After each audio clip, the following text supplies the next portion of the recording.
Hi, you guys. Happy Black Friday. I hope you all had a wonderful Thanksgiving. You were able to take some time, be with those that you love, offer thanks, give thanks, have some nice surprises, take time for you, all that good stuff. I'm tired. It is late. I actually, believe it or not, love cleaning up after Thanksgiving dinner because I don't know why. I just like getting everything put away. Almost like we're hibernating for the winter, I guess, and getting all the leftovers right where they belong, and having the kitchen clean. It's just my thing. It's so weird. But anyway, I want to do a reading because my hands have been itching to do some readings. Just get the cards in my hands. Because this weekend we're hosting a tournament, our club is, and I don't want to have itchy hands during the tournament. So there is a lot going on. There's a lot going on. And I've been away from the news. I saw that Kim Jong-un, of course, launched 2 missiles for Thanksgiving, which just to be expected at this point. And as I was cleaning up, you see I have this out. I have it open. I was glad to see that when I opened it up, Speaker Pelosi is on top. Because 3 people have been coming to my mind this evening as I'm cleaning up my kitchen. One was Mitch, in some like serious conversations, trying to act like it's no big deal, but again, like I'm seeing him in kind of almost like a hallway or a corridor again. Speaker Pelosi is there, kind of like, look at him like, really? Listening, but it's almost like McConnell's trying to not diffuse the situation, but provide information maybe to make whoever's upset with them or questioning them to go away, but they won't. And then the other person that has been coming into my mind is Pence, just wrenched, just like a kick to the gut. He is almost doubled over, just in pain because of just the agony of what's happening or what's going to happen. I don't know. So I was glad to see Speaker Pelosi here. And before I forget, because I just love the astrology with the tarot together. I just find I can't do one without the other almost. But I come from astrology. I had to learn the tarot. And there are so many parallels with them. I imagine that if I came from tarot trying to take up astrology and I really wasn't wanting to take up astrology, that my readings would be that much harder. And so I have had the cogs in the back of my brain. There's some really good ideas going on in the back of my brain on how this is all coming together. I have no idea what it is because it still doesn't make sense, but I can tell that it's very active and it's a very necessary part for the next steps of whatever I'm doing that it is that I'm doing. And so, for those of you who don't know astrology, and I'm incorporating the astrology to the readings, what would be helpful for you to know? Because I can't, this is where I have difficulties because I'm kind of have my third eye wide open. I'm kind of like trying to download information and then I'm having my hands going. It's very difficult to kind of stop and do like a primer and then jump into wherever I was because the information is moving so fast. But I'll try to add as much as I can because you'll see over time how this all works, and you just start absorbing it, and then someday you're gonna be like, oh my gosh, I can't believe I know this much.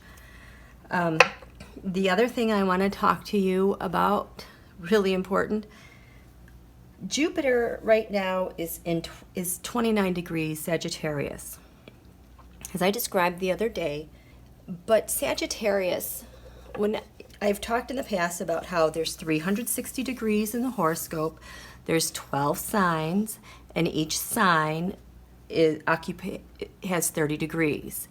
And my hypothesis is that the horoscope came about because they had sundials. They noticed that certain things happened at certain points, and that there could be like tipping points or momentum swings, and that's how they were able to determine, the signs have about 30 degrees after watching this for so long.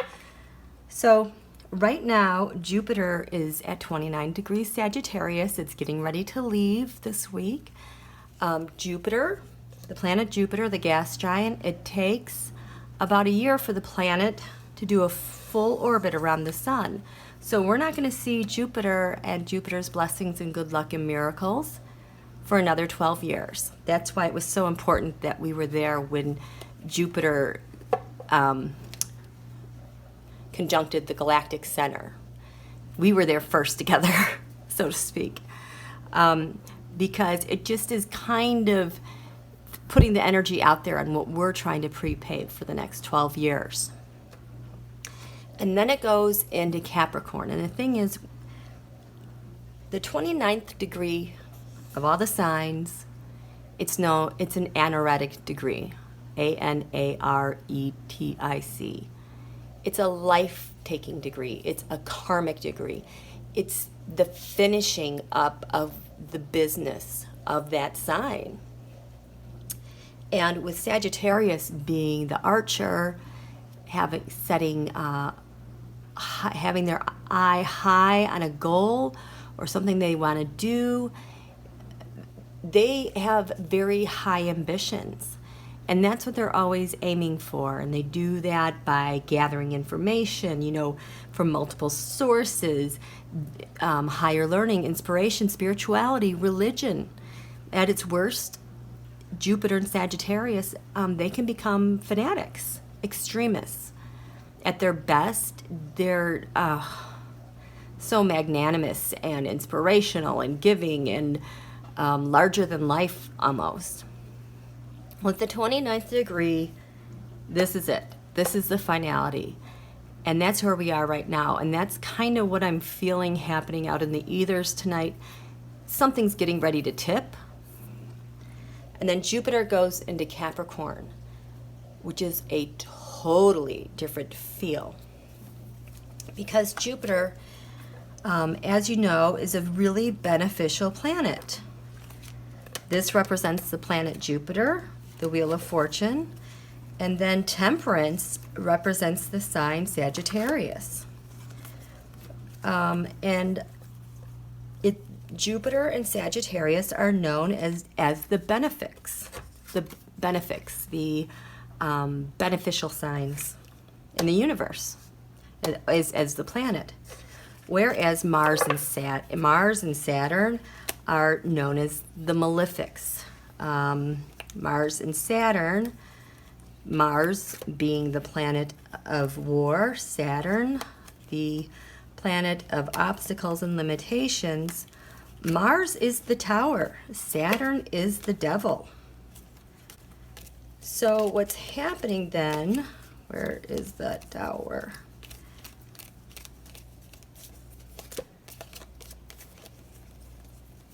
Oh, I see it back here. So here's the tower. So Jupiter's been going happily along in its dominion, Sagittarius. And now it is going to move into the sign of Capricorn, where it doesn't get to just float and bounce around and be all happy and expansive. And Capricorn, no, there's Jupiter has to conform and adjust into this sign, which is really, really restrictive. Saturn is known as the planet, the icy planet. It's kind of a loner planet. It's responsible for low pressures. When we get those cloudy, Saturn is the planet that puts the gloom and doom type of weather. Truly, if you look at these, like I do a map like this. If I do a solar map, you'll see the low pressures following that week will follow the path of Saturn.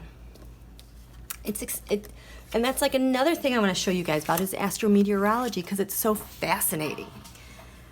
But anyway, so Jupiter, this expansive, jovial planet, it's the planet that, you know, right now when you're in the holiday spirit and you're getting excited, that's such a Jupiterian, Sagittarian thing with the optimism full of hope.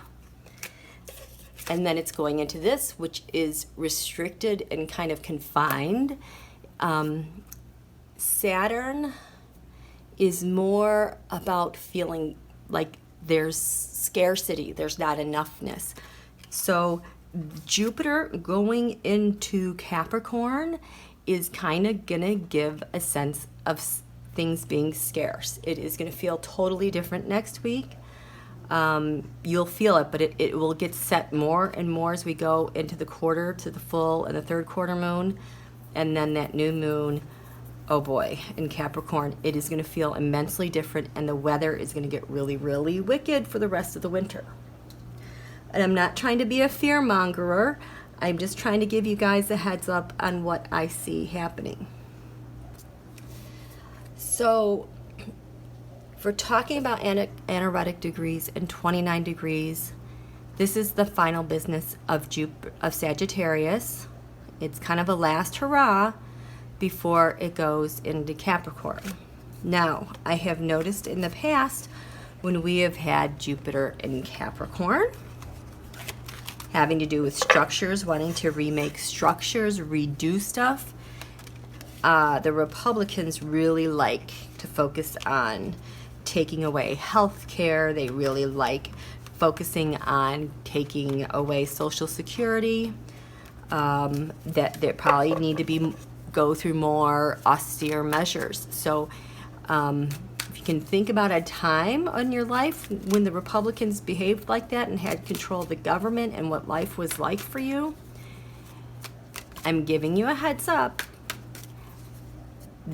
Themes like that might be returning. A sense they might try to put in a fear of that there is scarcity and that there's not enoughness. And they will definitely feel the energy of it as Jupiter goes into Saturn. And they say, we have to redo everything. I don't think the stock market is going to like it. I think it's going to be bumpy. But again, I don't know for sure. I just really think that this is very much a possibility in the coming weeks. And so, you know what? Maybe I should just read on that first. Jupiter in Capricorn. Jupiter in Capricorn. Tell us, what is life going to be like with the Republicans? Is that what I want to ask you about? How is life going to feel? No, I'm not going to have. How's life going to feel as we have Jupiter going into Capricorn? Because now we're going to have Jupiter, Saturn, Pluto, Venus is there right now. And that's money. Venus is going to be, I can't help but thinking money issues are going to be coming up. You know, let's talk about Jupiter and Capricorn.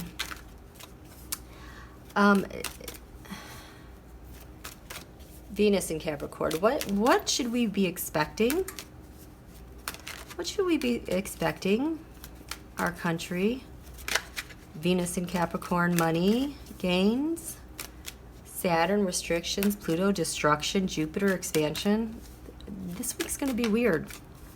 What should we the people expect from this? What should we expect from this? Ooh, Ace of Swords. So either a lot of truth is going to come out.